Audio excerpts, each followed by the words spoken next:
could just pry the damn thing out.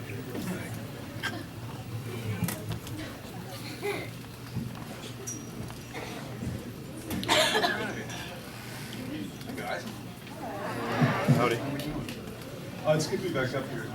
It's my second performance, but I really appreciate the encouragement that I got from last time around. So it's pretty cool. I gotta warn you that I have come down with this crazy case of bronchitis. And so if I should happen to like yak up my spleen on stage, I'm gonna ask you just to keep it on ice. That was pretty cool.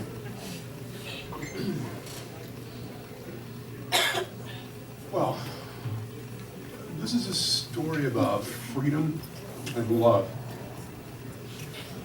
I love this place. It's got wheels for a reason.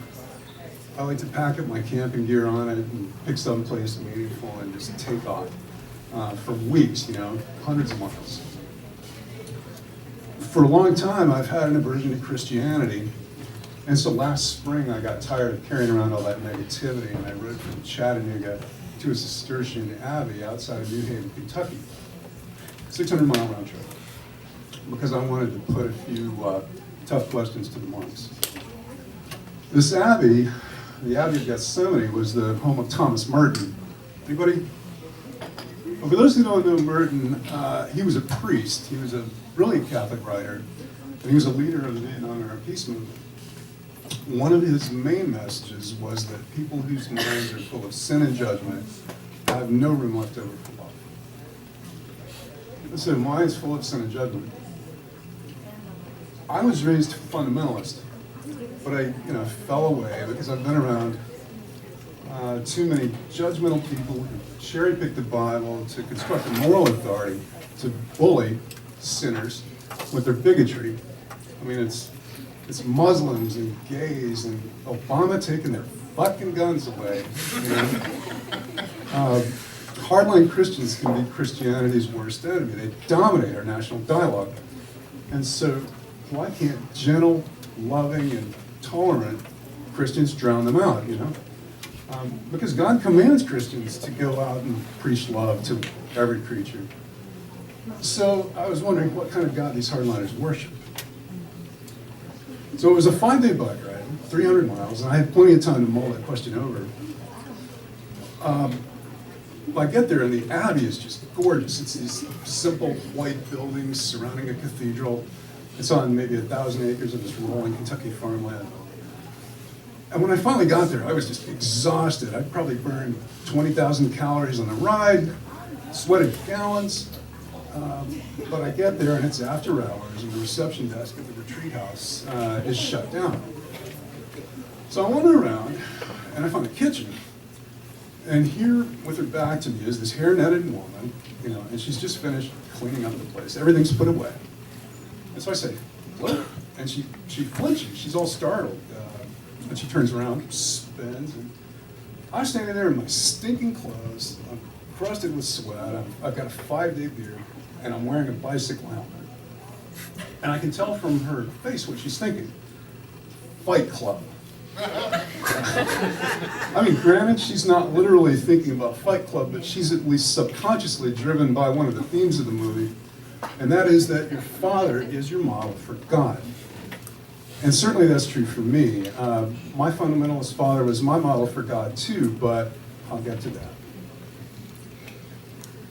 The monks at the Abbey of Gethsemane follow the rule of Saint Benedict, which requires, a couple things. Number one, they have to show hospitality to travelers. It's a retreat house. And number two, they have to practice a vow of silence. And there are signs all over the retreat house that say, "Silence spoken here." While I was there were maybe 50 other retreatants besides me, and none of us ever spoke to each other, mealtime in the halls, ever. And I realized that strangers don't have intimate conversations. They make chit-chat, it's like, what's your name, where are you from, you like the weather, what do you do? In these introductory conversations, you're trying to create a good impression of yourself by hiding behind a mask. Okay, it's a false self. It's a superficial, idealized reflection of who you really are, that you've designed to evoke external validation of yourself as a person while concealing your inner vulnerability. But in silence, in the absence of such superficial conversation, you don't have to hide your true self behind words. You don't have to put on that mask, and that is tremendously liberating. So I've just arrived at the Abbey, and I'm in this gleaming kitchen, and here's this freaked out cafeteria worker standing and staring at me, and she's like, "Who are you?" And so I sort of croak, "Look, I'm about to drop dead of thirst here." She goes, "Man, I'm sorry, the kitchen's closed." And I'm like, "Oh, come on, seriously?" It's like hardline Christians believe that God delights in human suffering. But Merton wrote that, according to the devil, God rejoices in the suffering of men. And in fact, the whole universe is full of misery because God has willed and planned it that way. When I was younger, I would have called bullshit on that, because the idea that God rejoices in man's suffering is exactly what I was raised to believe by my dad. But at heart, he was a loving man who himself was hiding behind a false face. And I think that's because of the way his father raised him, So here's Merton again. The only true joy on earth is to escape from the prison of our own false self and enter by love into union with the life that dwells and sings within the essence of every creature and in the core of our own souls. So, in the spirit of setting myself free and growing in love, I sat down one morning with an elderly priest named Father Patrick, and we took off our false faces and we broke the silence. I told him this story.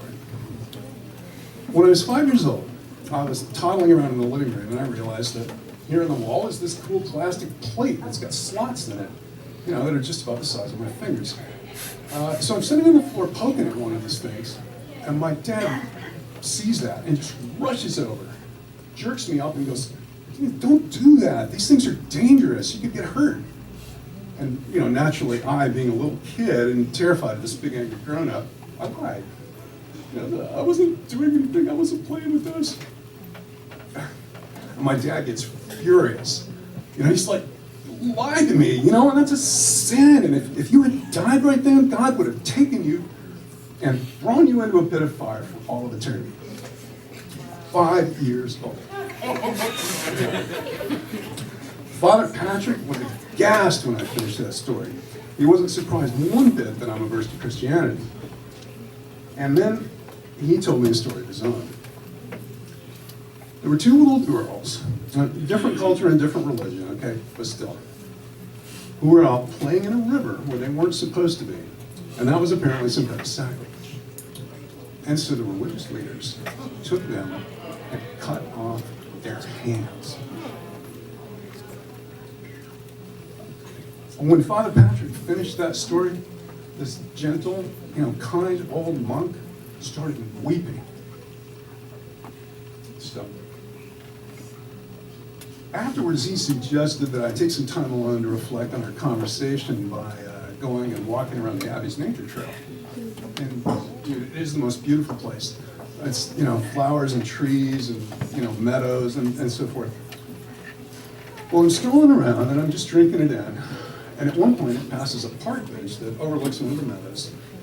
And then you come around a corner into a little grove of trees. And here at the center of the grove is a statue that's obviously from Christ's Passion. He's in the Garden of Gethsemane, having prayed, and he's feeling betrayed by his Father. And so he's got his head thrown back, and his face is in his hands, and he is crying out at the sky in agony. It's too much. It is just too much. So I turn my back on it. I go back around, the corner to the bench, and I sit down, overlooking this meadow, and suddenly, although it's inward, I'm crying out too, and I'm crying out the same question Jesus was. Why did my Father betray me? Because behind my mask, I'm still the 5-year-old boy who's discovered that a monster watches everything I do and can come into my house whenever he wants, steal me away from where I sit playing, rob me from my family, and take me to this horrible place and burn me forever. And my father, the human being I look up to most in the world, my hero, will do nothing to stop it. So, who was that monstrous God that my dad worshipped? It was Satan. And it was Satan wearing a false face, a God of sin and judgment, masquerading as a God of love. So, these hard-living Christians, with their minds full of sin and judgment, who are they worshiping? So I need to be really fair on my parents at this point. They're deeply ashamed of what they taught me about being Christian, and it doesn't do them a bit of justice. I mean, they never beat on me, they didn't drink or do drugs, never spent a minute in jail. Always food on the table and Christmas presents. They just celebrated their 48th anniversary, and all that. They are the most loving and joyful people that I know. Okay. So I'm terribly confused about all this stuff. I'm the last person who ought to be passing judgment on anybody, let alone disparaging their interpretation of Christianity. A flashback to the Abbey kitchen. I'm hurting.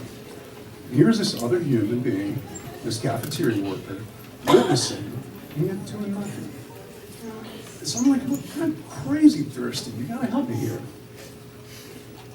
Now, Jesus had to go through Samaria, and so he came to a town where there was a well. And Jesus, tired from the journey, sat down by it. When a Samaritan woman came by to draw water, he asked her, "Can I have a drink?" And so the cafeteria worker's face changes, and she breaks into this great big smile. She goes over to the cooler and unlocks it and brings out a gallon-sized pitcher of orange juice. Sets it on the counter in front of me. Says, "Of course you can have a drink. Take all you want. It's here for you."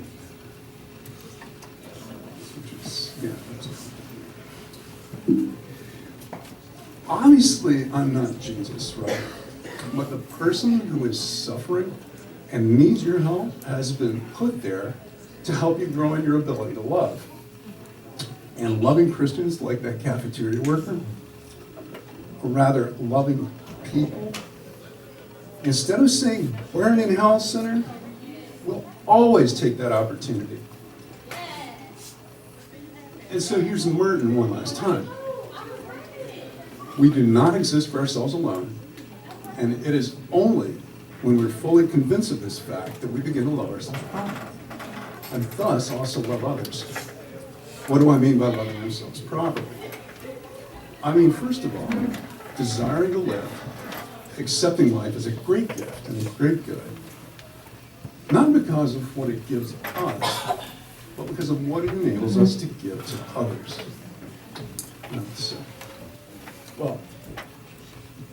I want to be on this bike so bad right now.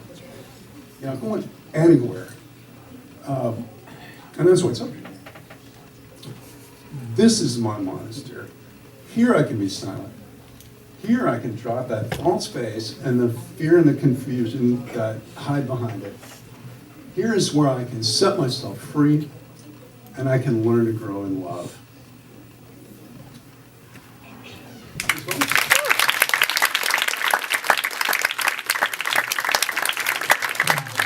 I just say how grateful I am to Marcus Osborne, Steve Ditto, and Kevin Bartolome for all the coaching and encouragement.